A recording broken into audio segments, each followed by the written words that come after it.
సంపూర్ణ రామాయణం కిష్కింధాకాండము 41 నుండి 50 సర్గలు. సంస్కృత మూలము భగవాన్ వాల్మీకి మహర్షి. దాదాపు 5000 ఏళ్ల క్రిందట. సంపూర్ణ రామాయణం తేట తెలుగులో. శ్రీ మొదలి వెంకట సుబ్రహ్మణ్యం. September 10, 1935, August 15, 2006.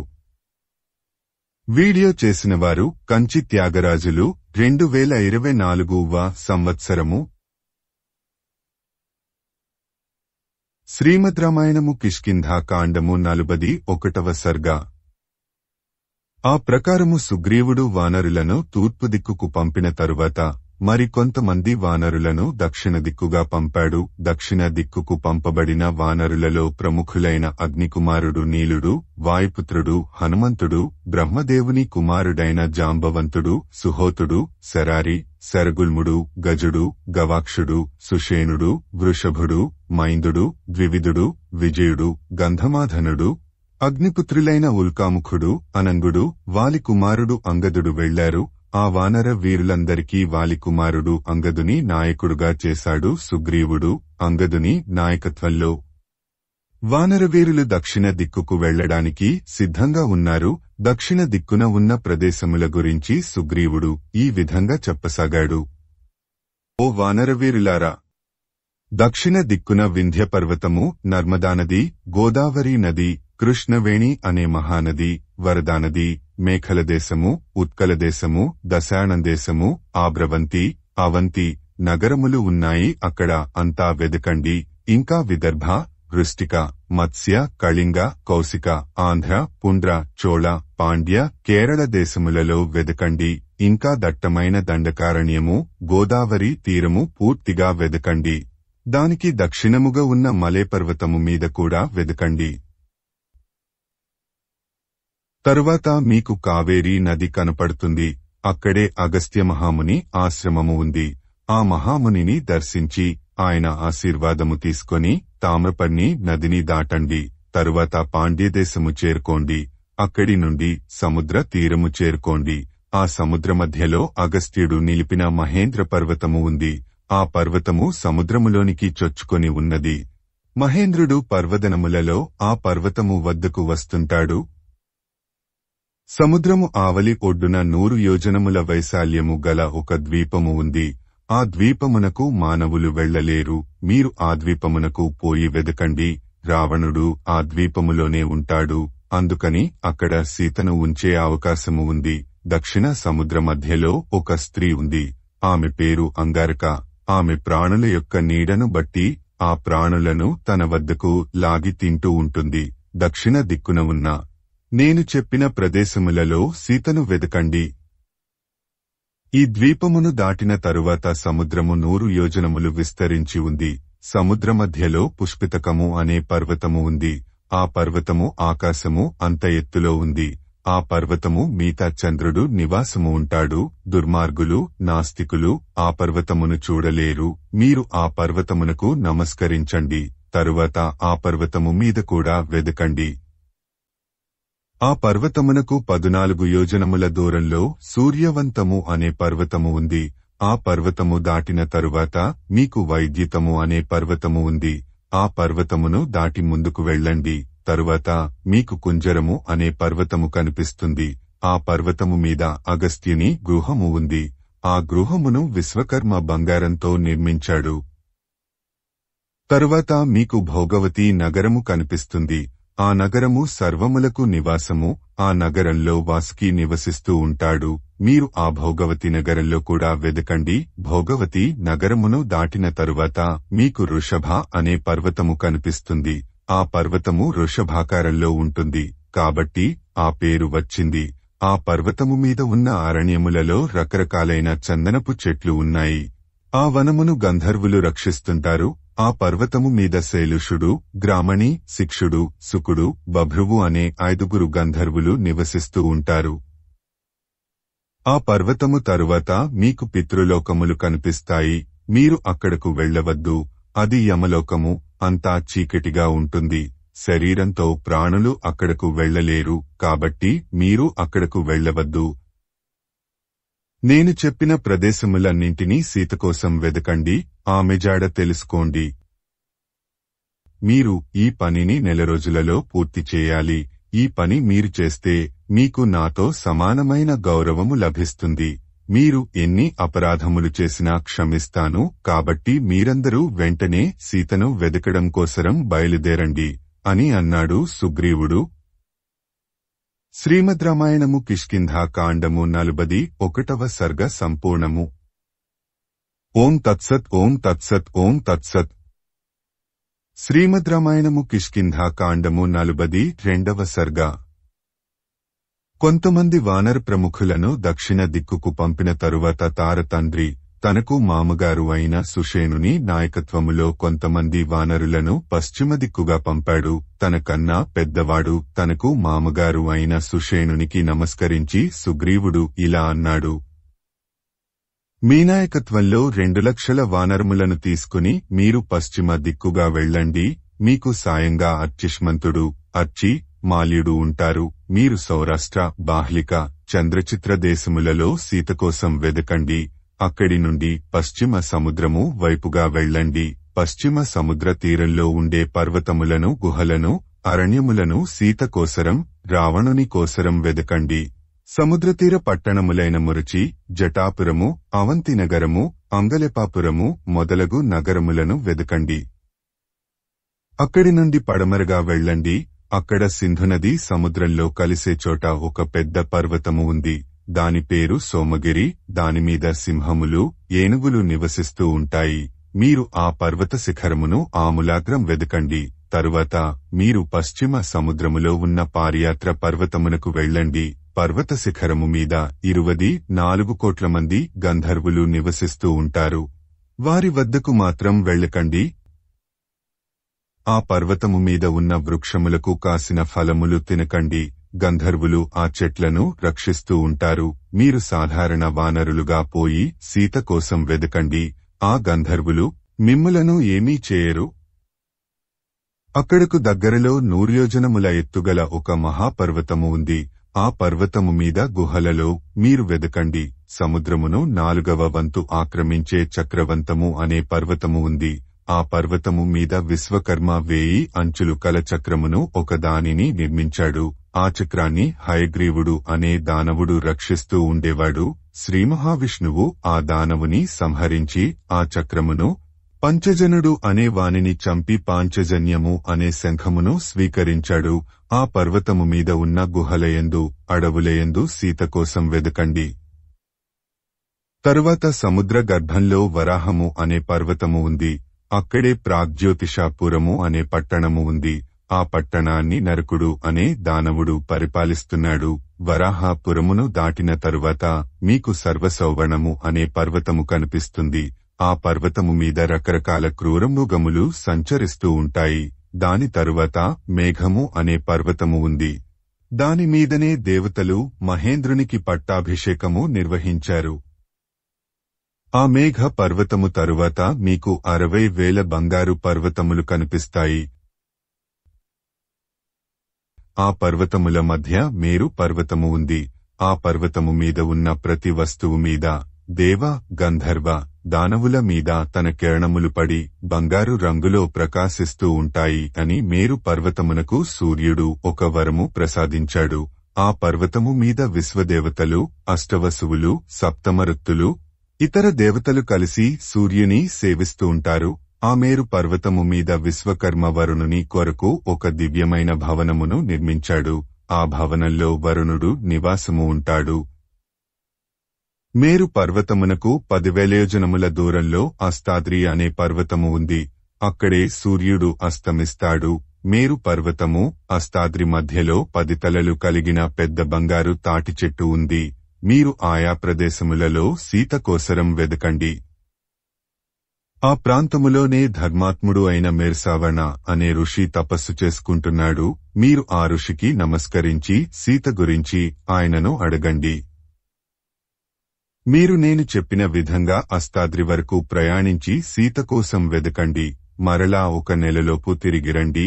మాసము దాటిన వారికి మరణదండన తప్పదు. మీ అందరికీ మా మామగారు సుషేణుడు నాయకత్వము వహిస్తాడు. మీరు ఆయన మాటను నా మాటగా శిరసావహించండి. మీరు సీత జాడ తెలుసుకుంటే నాకు మహోపకారము చేసిన వారు అవుతారు. నేను కూడా రాముని రుణం తీర్చుకున్నవాడిని అవుతాను అని సుగ్రీవుడు సుషేణునితోనూ వానర సేనానాయకులతోనూ అన్నాడు. సుషేణుడు వానర వీరులతో కలిసి సీతను వెదుకుతూ పశ్చిమ దిక్కుకు వెళ్లడానికి సమాయత్తము అయ్యాడు. శ్రీమద్ రామాయణము కిష్కింధా కాండము 42వ సర్గ సంపూర్ణము. ఓం తత్సత్ ఓం తత్సత్ ఓం తత్సత్. శ్రీమద్ రామాయణము కిష్కింధా కాండము 43వ సర్గ. పడమట దిక్కుకు సుషేణుని పంపిన తరువాత శరబలుడు అనే వానర శ్రేష్ఠుని చూచి సుగ్రీవుడు ఇలా అన్నాడు. శరబల, నీ మంత్రులతోనూ 1,00,000 మంది వానరులతోనూ మీరు ఉత్తర దిక్కుగా బయలుదేరండి. ఉత్తర దిక్కు పూర్తిగా సీత కోసం వెతకండి. మహాత్ముడైన రాముడు నాకు ఎంతో ఉపకారము చేశాడు. మనము సీతను వెతికి ఆయన వద్దకు చేరిస్తే మనము కూడా రామునికి ప్రత్యుపకారము చేసి రుణము తీర్చుకున్నవారము అవుతాము. రామకార్యము నిర్వర్తించినందుకు మన జన్మలు కూడా సఫలమవుతాయి. మీరు అడవులలో, పర్వతముల మీద, కొండ గుహలలోనూ వెతకండి. ఉత్తర దిక్కుగా ఉన్న మ్లేచ్ఛ, పుళింద, శూరసేన, ప్రస్థల, భరత, కురు, మద్రక, కాంభోజ, యవన, శక, బాహ్లిక, రూషిక, పౌరవ, టంకణ, టిబెట్ కావచ్చు, చీనా, పరమచీనా, నేటి చైనా కావచ్చు, నీహార, వరద మొదలగు దేశములలో వెదకండి.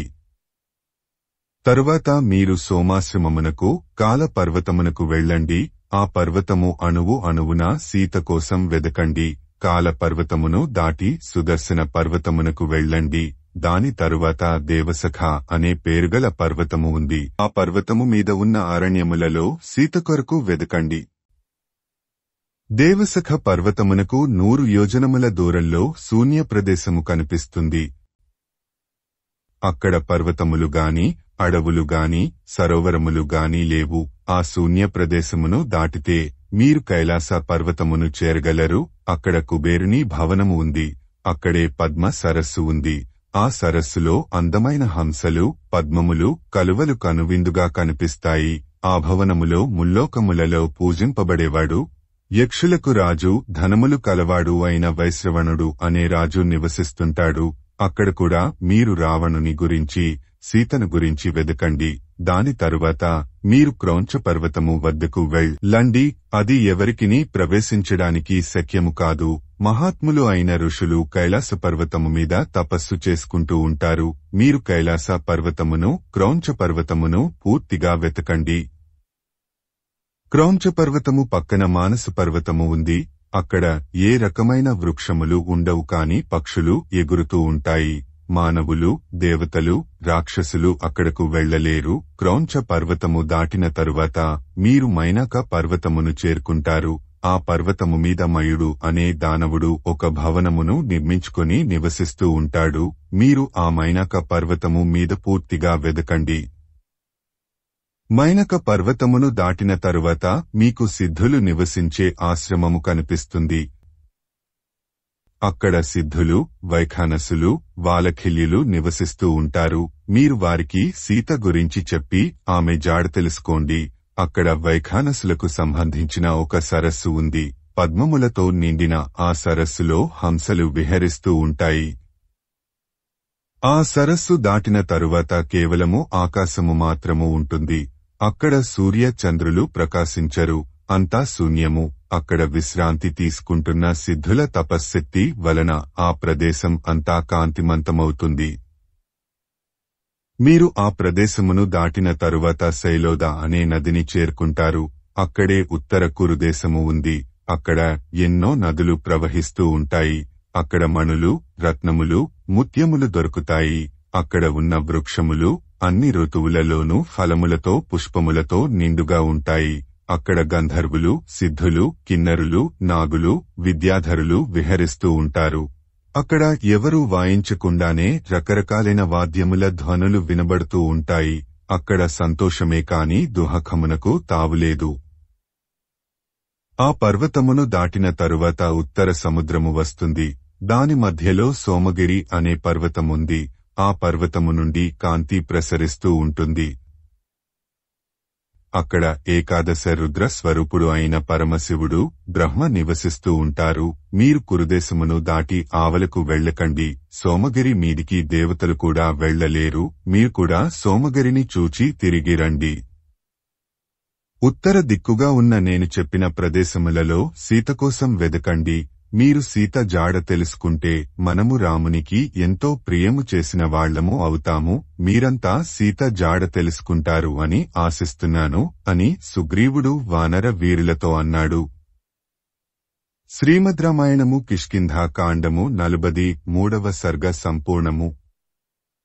ఓం తత్సత్ ఓం తత్సత్ ఓం తత్సత్. శ్రీమద్ రామాయణము కిష్కింధా కాండము 44వ సర్గ. సుగ్రీవుడు వానర ప్రముఖులను నలుదిక్కులకు సీతను వెదకడానికి పంపడాన్ని నిశితంగా చూస్తున్నాడు. రాముడు ఇంతలో దక్షిణ దిక్కుగా వెళ్లడానికి నియమించిన వానర ప్రముఖులలో ఒకడుగా ఉన్న హనుమంతుని పిలిచి సుగ్రీవుడు ఇలా అన్నాడు. ఓ హనుమా, నీవు బాగా ఎగురగలవు. భూమి మీద గాని ఆకాశంలో గాని నీ మార్గానికి అడ్డులేదు. పైగా నీకు దేవ, గంధర్వ, నాగ, నరలోకముల గురించి బాగుగా తెలియను. నీవు గమన వేగంలో నీ తండ్రి వాయుదేవునితో సమానుడవు. ఆ లోకల్లో ఉన్న ప్రాణులలో నీతో సమానమైన పాణి లేదు. కాబట్టి సీతను అన్వేషించడంలో ఏది మంచి మార్గమో నీవే ఆలోచించు. ఎందుకంటే వానరులలో కల్లా బాగుగా ఆలోచించగల సమర్థుడివి నీవే. నీకు అమితమైన దేహబలము, బుద్ధి బలము, దేశకాలములను బట్టి ప్రవర్తించు తెలివితేటలు పుష్కలంగా ఉన్నాయి. కాబట్టి ఈ కార్యము నిర్వహించుటకు నీవే సమర్థుడివి అని అన్నాడు సుగ్రీవుడు. సుగ్రీవుని మాటలు విని రామునికి కూడా హనుమంతుని మీద గొప్ప నమ్మకం కలిగింది. పైగా హనుమంతుడు దక్షిణ దిక్కుగా పోతున్నాడు. రావణుడు కూడా సీతను దక్షిణ దిక్కుగా తీసుకువెళ్లాడు అని జటాయువు వలన తెలిసింది. కాబట్టి హనుమంతుడే సీతను కనుగొనే అవకాశం మెండుగా ఉంది. పైగా సుగ్రీవుడు కూడా ప్రత్యేకించి హనుమంతుని మీదనే ఎక్కువ విశ్వాసము ఉంచాడు. పైగా హనుమంతుడు కార్యదీక్ష కలవాడు అని తెలుస్తూ ఉంది.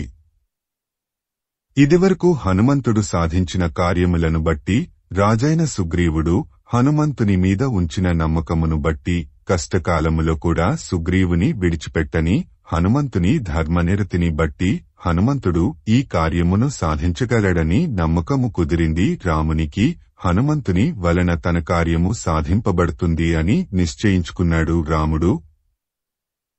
తనవేలికి ఉన్న ఉంగరము తీశాడు. దానిమీద రాముని పేరు చెక్కబడి ఉంది. ఓ హనుమంతుడా, నీవు సీతను చూచినప్పుడు నీవు మాయా రూపములో ఉన్న రాక్షసుడివి అని సీత భయపడే అవకాశము ఉంది. అందుకని నా పేరు చెక్కబడిన ఈ ఉంగరము నీ దగ్గర ఉంచుకో. నీవు నా వద్ద నుండి వచ్చావని సీతకు నమ్మకం కలిగించడం కోసరం ఈ ఉంగరము సీతకు చూపించు. ఆమె నిన్ను నమ్ముతుంది. ఓ వానరవీరా, నీ ఉత్సాహము, నీ పరాక్రమము, బలము, సుగ్రీవుడు నీ గురించి చెప్పిన మాటలు విన్న తరువాత ఈ కార్యము నీ వలననే సాధ్యమవుతుంది అని నాకు నమ్మకం కలిగింది. అందుకని ఈ ఉంగరము నీకు ఇస్తున్నాను అని తన పేరు ముద్రించిన ఉంగరమును హనుమంతునికి ఇచ్చాడు రాముడు. హనుమంతుడు ఆ ఉంగరమును భక్తితో స్వీకరించాడు. రామునికి పాదాభివందనము చేశాడు. ఆ ఉంగరమును భద్రంగా దాచుకున్నాడు. తరువాత అంగదుని పర్యవేక్షణలో వానర సైన్యము దక్షిణ దిక్కుగా ప్రయాణం అయింది. ఓ సింహబలుడవైన వాయుపుత్ర, నేను నీ బలముపై ఆధారపడి ఉన్నాను. నీ పరాక్రమంతో సీత జాడ తెలుసుకో అని రాముడు మనసులోనే అనుకున్నాడు.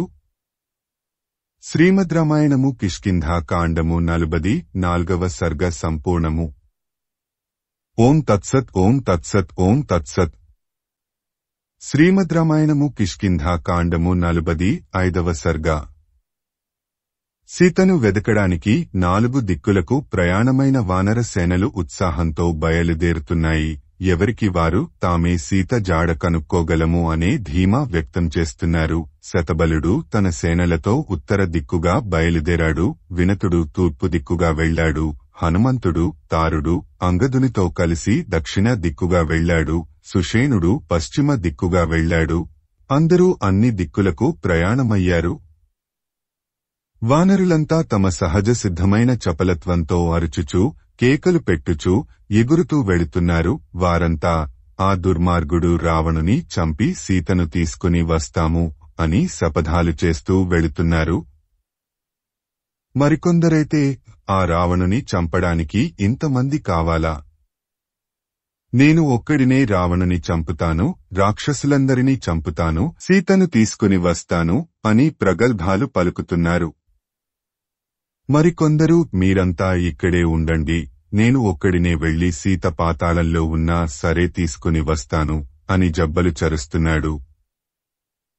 మరికొందరు నేను పెద్ద పెద్ద చెట్లనే పెకలిస్తాను, కొమ్మలు విరుస్తాను, పర్వతాలను నుగ్గునుగ్గు చేస్తాను, సముద్రాలను ఇంకింపచేస్తాను అని మీసాలు మెలేస్తున్నారు. ఇంకా ఒక్కొక్కళ్ళు తమ బలాబలాల గురించి చెప్పుకుంటున్నారు. ఒకడు నేను 100 యోజనముల దూరం ఎగరగలను అని అంటే మరొకడు నేను ఇంకా ఎక్కువ దూరము ఎగురగలను అని గంతులేస్తున్నాడు.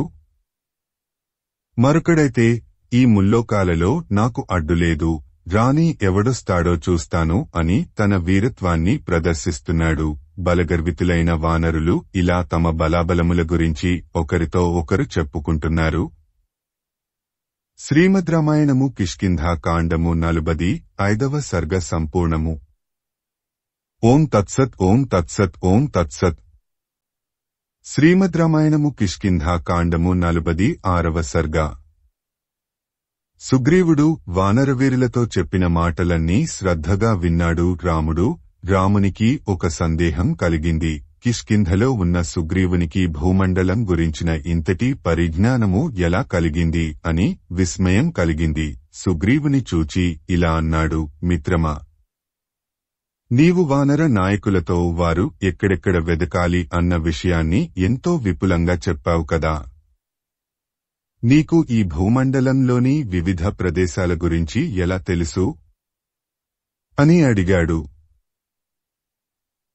సుగ్రీవుడు ఇలా చెప్పసాగాడు, రామ, ఇదివరకు నీకు వాలి, దుందుభి సంగతి చెప్పాను కదా.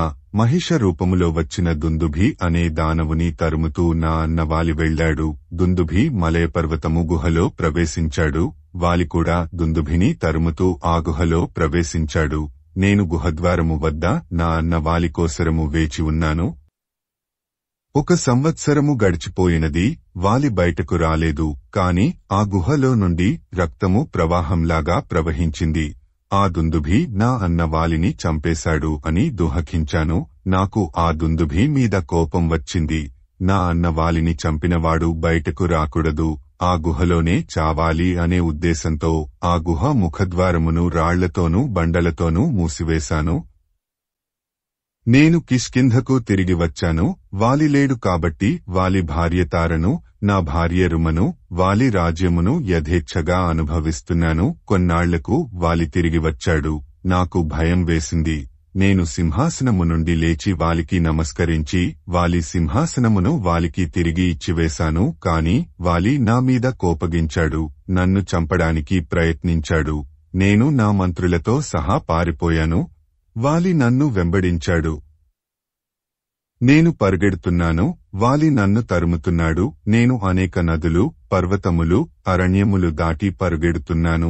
4 దిక్కులు పరుగెత్తాను. భూమండలము మొత్తము చుట్టేశాను. తూర్పు దిక్కున ఉదయ పర్వతము వరకు పరుగెత్తాను. క్షీరసాగరమును చూచాను. తరువాత దక్షిణ దిక్కుగా పరుగెత్తాను. వింధ్య పర్వతములు దాటి పరుగెత్తాను. అక్కడి నుండి పడమటి దిక్కుకు, అక్కడి నుండి ఉత్తర దిక్కుకు పరుగెత్తాను. మేరు పర్వతమును దాటి ఉత్తర సముద్రమును చేరుకున్నాను. నా వెంట నా మంత్రులు కూడా పరుగెడుతున్నారు. నా మంత్రి హనుమంతుడు నన్ను చూచి ఇలా అన్నాడు, రాజా, ఇలా ఎంతకాలము పరుగెడతారు? మనము ఒక సురక్షితమైన ప్రదేశమును చేరుకోవాలి. నాకు ఇప్పుడే జ్ఞాపకము వచ్చింది. మతంగ మహాముని వాలికి శాపం ఇచ్చాడు. వాలి మతంగముని ఆశ్రమ ప్రాంతములలో ప్రవేశిస్తే అతను మరణిస్తాడు. ఆ మతంగ ముని ఆశ్రమ ప్రాంతము మనకు సురక్షిత ప్రాంతము, మనము అక్కడకు పోదాము అని అన్నాడు. హనుమంతుని మాట ప్రకారము మేమందరము ఋష్యముఖ పర్వత ప్రాంతము చేరుకున్నాము. అక్కడే మతంగ ముని ఆశ్రమము ఉంది. వాలి నన్ను తరుముతూ ఋష్యముఖ పర్వతము వరకు వచ్చి భయపడి వెనుదిరిగిపోయాడు. ఆ సందర్భములో నేను ఈ భూమండలము అంతా తిరిగి చూచాను, అందువలన నాకు అన్ని ప్రదేశములు అన్ని తెలుసు అని అన్నాడు సుగ్రీవుడు. సుగ్రీవుడు పడ్డ బాధలకు రామునికి సంతోషము దుఃఖము రెండు కలిగాయి. శ్రీమద్ రామాయణము కిష్కింధా కాండము 46వ సర్గ సంపూర్ణము. ఓం తత్సత్ ఓం తత్సత్ ఓం తత్సత్. శ్రీమద్ రామాయణము కిష్కింధా కాండము 47వ సర్గ. సుగ్రీవునిచే ఆజ్ఞాపింపబడ్డ వానర వీరులు నలుదిక్కులకు వెళ్లారు. సుగ్రీవుడు చెప్పిన చోటులన్నీ వెదికారు. పర్వతములు, నదులు, సరస్సులు, అరణ్యములు, కొండ గుహలు గాలించారు. ఎక్కడా సీతగాని రావణుడు గాని కనపడలేదు. సుగ్రీవుడు విధించిన మాసము రోజులు గడిచిపోయినవి, కాని సీత జాడ తెలియలేదు. అందరూ మరలా కిష్కింధకు చేరుకున్నారు. ప్రసవన పర్వతము మీద ఉన్న సుగ్రీవుని వద్దకు వచ్చారు. తూర్పు దిక్కుకు పోయిన వినతుడు, పడమట దిక్కుకు పోయిన సుషేనుడు, ఉత్తర దిక్కుకు పోయిన శతబలుడు తమ తమ వానర సేనలతో తిరిగి వచ్చారు. రామునితో కూర్చుని ఉన్న సుగ్రీవుని వద్దకు పోయి ఇలా విన్నవించుకున్నారు. రాజా, మీరు ఆదేశించినట్టు మేము అందరము అన్ని దిక్కులకు పోయి నదులు, పర్వతములు, అరణ్యములు, గుహలు అన్ని వెదికాము. వెదికిన చోటనే మరలా మరలా వెదికాము, కాని సీత జాడ తెలియలేదు. కాని మన అంగదుని నాయకత్వంలో హనుమంతుడు మొదలగు వారు ఇంకా తిరిగి రాలేదు. ఈ 3 దిక్కులలో సీత కనపడలేదు. కాబట్టి తప్పకుండా దక్షిణ దిక్కున ఆమె జాడ తెలియగలదు. బుద్ధిమంతుడైన హనుమంతుడు సీత జాడ కనుగొనగలడు అని వినయంగా చెప్పారు. శ్రీమద్ రామాయణము కిష్కింధా కాండము 47వ సర్గ సంపూర్ణము.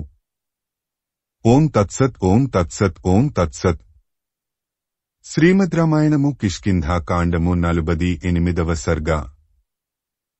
అందరూ అన్ని దిక్కులకు వెళితే అంగదుని నాయకత్వంలో హనుమంతుడు మొదలగు వానర వీరులు దక్షిణ దిక్కుగా బయలుదేరారు. వారి వెదకడం వింధ్యపర్వతముల వద్ద నుండి మొదలయింది.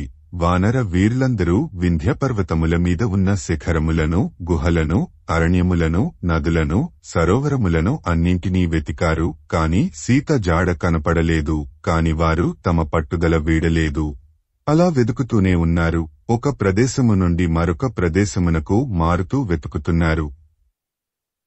ఆ ప్రకారంగా వెతుకుతుంటే ఒక చోట చెట్లకు పండ్లు కాని కాయలు కాని లేవు. అక్కడ ఏ విధమైన జంతువులు లేవు. నిర్మానుష్యంగా ఉంది. సందడి లేదు. జంతువుల అరుపులు వినిపించడం లేదు. పూల మొక్కలు లేవు. ఓషధీ లతలు లేవు. సరోవరములు లేవు. నీరు లేదు. కాని అక్కడ ఒక మహర్షి తపస్సు చేసుకుంటూ ఉండేవాడు. ఆయన పేరు కండు మహర్షి. ఆయన నినతేసతయవరతుడు, ధర్మతత్పరుడు. ఆయన కుమారుడు 10 సంవత్సరముల బాలుడు ఆ అరణ్యములో మరణించాడు. కండు మహర్షికి కోపం వచ్చింది. ఆ అరణ్యము మనుషులకు కాని, జంతువులకు కాని, పక్షులకు కాని, వృక్షములకు కాని జీవించడానికి యోగ్యము కాకుండా శపించాడు. అటువంటి ప్రదేశములోకి ప్రవేశించారు వానర వీరులు. అక్కడ కూడా వెతుకుతున్నారు. సీత కాని, సీతను అపహరించిన రావణుడు కాని కనపడలేదు. కాని వారికి ఒక రాక్షసుడు కనిపించాడు. వాడు పర్వతము మాదిరి ఆకారము కలవాడు. భయంకరంగా ఉన్నాడు. వాడితో యుద్ధం చేయడానికి వానర వీరులు సన్నద్ధం అయ్యారు. తన మీదికి వస్తున్న వానరులను చూచి ఆ రాక్షసుడికి కోపం వచ్చింది.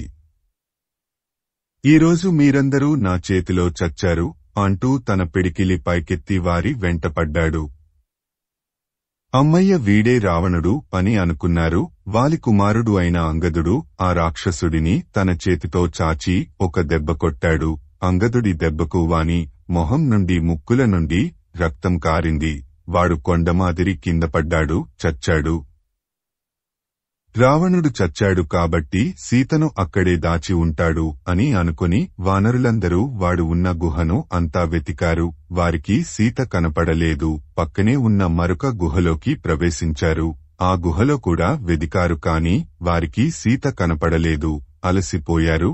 వారందరూ గుహ నుండి బయటకు వచ్చి ఒక చెట్టు కింద కూర్చున్నారు. శ్రీమద్ రామాయణము కిష్కింధా కాండము 48వ సర్గ సంపూర్ణము. ఓం తత్సత్ ఓం తత్సత్ ఓం తత్సత్. శ్రీమద్ రామాయణము కిష్కింధాకాండము 49వ సర్గ.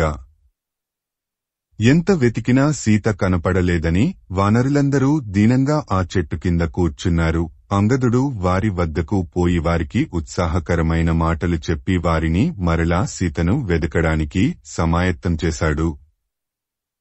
వానర వీరులారా, మనము అందరము పర్వతములు, వనములు, కొండలు, గుహలు అన్నీ వెదికాము, కాని సీత జాడ కాని, రావణుని నివాసము కాని కనిపెట్టలేకపోయాము. మనము బయలుదేరి చాలా కాలము అయినది. సుగ్రీవుడు ఇచ్చిన సమయం అయిపోవచ్చింది. సీత జాడ తెలియలేదు. అసలే సుగ్రీవుడు చండశాసనుడు. చెప్పిన సమయానికి తిరిగి రాకపోతే మనకు మరణ దండన తప్పదు. కాని మనము సుగ్రీవుని కన్నా రామునికే ఎక్కువ భయపడాలి. ఎందుకంటే రాముడు సీతాభియోగంతో దుఃఖిస్తున్నాడు. కాబట్టి దిగులు చెందకుండా వెదకండి. మనకు తప్పకుండా సీత జాడ దొరుకుతుంది. కార్యసిద్ధి కలగాలంటే నేర్పు, ఓర్పు, ఉత్సాహము ముఖ్యమైన లక్షణములు. కాబట్టి మనము రెట్టింపు ఉత్సాహముతో వెదుకుదాము. తప్పకుండా మనకు సీత జాడ లభిస్తుంది. నాకు తోచినది నేను చెప్పాను, తరువాత మీ ఇష్టము అని అన్నాడు అంగదుడు. అప్పటికే బాగా అలసిపోయి ఉన్న గంధమాదనుడు ఇలా అన్నాడు. అంగదుడు బాగా చెప్పాడు. మనము ఈ శరీరంలో ప్రాణం ఉన్నంతవరకు సీతను గురించి వెదుకుదాము. వెదికిన చోటునే మరలా మరలా వెదుకుదాము అని అన్నాడు. వెంటనే వానరులందరూ ఉత్సాహంతో లేచారు. నలుదిక్కులకు పోయి వెదకడం మొదలెట్టారు. కొంతమంది పర్వతములు ఎక్కారు, మరికొంతమంది అరణ్యములలో వెదుకుతున్నారు. ఎంత వెదికినా సీత జాడ కనపడలేదు. కొంచెము సేపు అలసట తీర్చుకొని మరలా వెదకడం మొదలెట్టారు. హనుమంతుడు మొదలగు వానర వీరులు పర్వత గుహలలో వెదకడం ఆరంభించారు. శ్రీమద్ రామాయణము కిష్కింధాకాండము 49వ సర్గ సంపూర్ణము. ఓం తత్సత్ ఓం తత్సత్ ఓం తత్సత్. శ్రీమద్ రామాయణము కిష్కింధాకాండము 50వ సర్గ. హనుమంతుడు, తారుడు, అంగదుడు తమ వానర సమూహములతో కలిసి వింధ్య పర్వత గుహలను వెదుకుతున్నారు. గజుడు, గవాక్షుడు, గవయుడు, శరభుడు, గంధమాదనుడు, మైందుడు, ద్వివిధుడు, హనుమంతుడు, జాంబవంతుడు, అంగదుడు, తారుడు జట్టు జట్టుగా విడిపోయి ఆ పర్వత గుహలను వెదుకుతున్నారు. అలా వెదుకుతూ వారు ఒక దానవుని చేత రక్షింపబడుతున్న వృక్షబలము అనే గుహను చూచారు. అప్పటికే వారికి బాగా ఆకలిగా, దాహం వేస్తూ ఉంది. ఎక్కడా నీటి చుక్క దొరకలేదు. ఆహారము దరిదాపుల్లో దొరకడం లేదు. ఆ సమయంలో నీటిలో స్నానం చేసి ఒళ్లంతా తడితడిగా నీళ్లు కారుతున్న చక్రవాక పక్షులు ఆ గుహలో నుండి బయటకు ఎగురుతూ రావడం వారికి కనిపించింది. వారు ఆ బెలములోనికి వెళ్లడానికి ప్రయత్నించారు. కాని వారికి ఎటునుండి వెళ్లాలో తెలియడం లేదు. ఆ బెలమునకు ద్వారము కనిపించలేదు. అప్పుడు హనుమంతుడు మిగిలిన వానర వీరులతో ఇలా అన్నాడు. మనము అందరము సీత కోసం వెదికి వెదికి అలసిపోయినాము. కాని సీత జాడ తెలియలేదు. ఇక్కడ వృక్షములు పచ్చగా ఉన్నాయి. నీటిలో తడిసిన పక్షులు బయటకు వస్తున్నాయి. ఈ బెలము లోపల నీటి సరోవరము ఉండవచ్చును. మనము ఈ బెలములోనికి ప్రవేశించి మన దాహము తీర్చుకుందాము అని అన్నాడు. హనుమంతుని మాట విని అందరూ దారి తెన్నులేని ఆ బెలములోనికి అతి కష్టం మీద ప్రవేశించారు. లోపల అంతా చీకటిగా ఉంది. ఒకరిని ఒకరు పట్టుకుంటూ ఆ గుహలో వారు 1 యోజన దూరము వెళ్లారు. కాని వారికి జలాశయము కనిపించలేదు. నిరాశ చెందారు. ఆ సమయంలో వారికి ఒక వెలుగు కనిపించింది. వారు ఆ వెలుగు కనిపించిన చోటికి వెళ్లారు. వారికి బంగారము వలె ప్రకాశించుచున్న వృక్షములు, పుష్పించిన లతలు కనపడ్డాయి. అక్కడ రత్నములతో అలంకరింపబడిన వేదికలు ఉన్నాయి. అక్కడ పద్మములతో నిండి ఉన్న సరోవరము కనపడింది. ఆ వానరులు చుట్టూ చూచారు. అక్కడ బంగారముతో నిర్మింపబడిన గృహములు కనపడ్డాయి. ఫలపుష్పములతో నిండి ఉన్న చెట్లు ఆ ఇళ్ల చుట్టూ ఉన్నాయి. ఆ ఇళ్లలో తినడానికి మధురమైన పదార్థములు, పానీయములు అమర్చబడి ఉన్నాయి. బంగారు నాణెములు రాసులు రాసులుగా పోసి ఉన్నాయి. ఆ వానరులు ఇవి అన్నీ చూచి ఆశ్చర్యపోయారు. అక్కడ ఎవరన్నా ఉన్నారా అని ఆ వానరులు వెదుకుతుంటే వారికి ఒక స్త్రీ కనపడింది. ఆమె నార చీరలు ధరించి జింక చర్మము మీద కూర్చుని ఉంది. ఆమె దివ్యమైన తేజంతో ప్రకాశిస్తూ ఉంది. వానరులందరూ ఆమె చుట్టూ నిలబడ్డారు. అప్పుడు హనుమంతుడు ఆమెను చూచి ఆమెకు భక్తితో నమస్కరించి ఇలా అన్నాడు: అమ్మా, మీరు ఎవరు? ఇక్కడ ఎందుకు ఉన్నారు? ఈ బెలము ఎవరిది? ఈ భవనములు, సంపదలు ఎవరివి? అని అడిగాడు. శ్రీమద్ రామాయణము కిష్కింధాకాండము 70వ సర్గ సంపూర్ణము. ఓం తత్సత్. ఓం తత్సత్. ఓం తత్సత్. సంపూర్ణ రామాయణం కిష్కింధాకాండము 41 నుండి 50 సర్గలు. సంస్కృత మూలము భగవాన్ వాల్మీకి మహర్షి. దాదాపు 5000 ఏళ్ల క్రిందట. సంపూర్ణ రామాయణం తేట తెలుగులో Shri Modali Venkata Subrahmanyam. September 10, 1935, August 15, 2006. Video చేసినవారు కంచి త్యాగరాజులు. 2024వ సంవత్సరము